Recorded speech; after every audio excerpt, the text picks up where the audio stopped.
So if you have a judgment against somebody or somebody owes you money, what you want to do is start with an asset search to find out where you can collect the money from. You don't want to start with collections because collections is really just calling somebody up and bothering them for money or begging them for money. That's what collection agents do.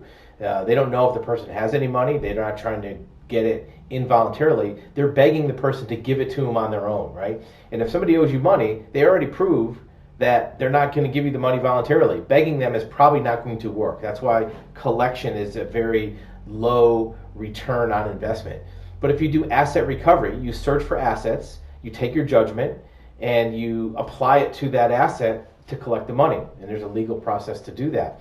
But you have to start by finding the assets. That might be bank accounts, it might be vehicles, it might be retirement accounts, it could be corporate assets.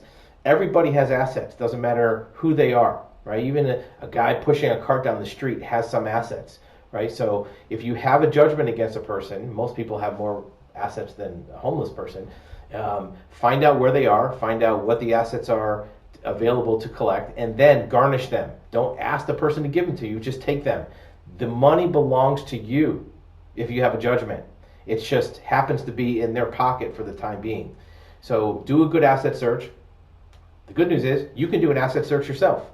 All of the steps to do an asset search, everything from bank accounts to vehicles, are things you can research yourself. It's just time to put into it. There might be a small expense, to search some of these things. You might have to pay $10 or $15 to search some of the online sources for real estate, or maybe the vehicle inquiry might cost $2 or $3 to the DMV.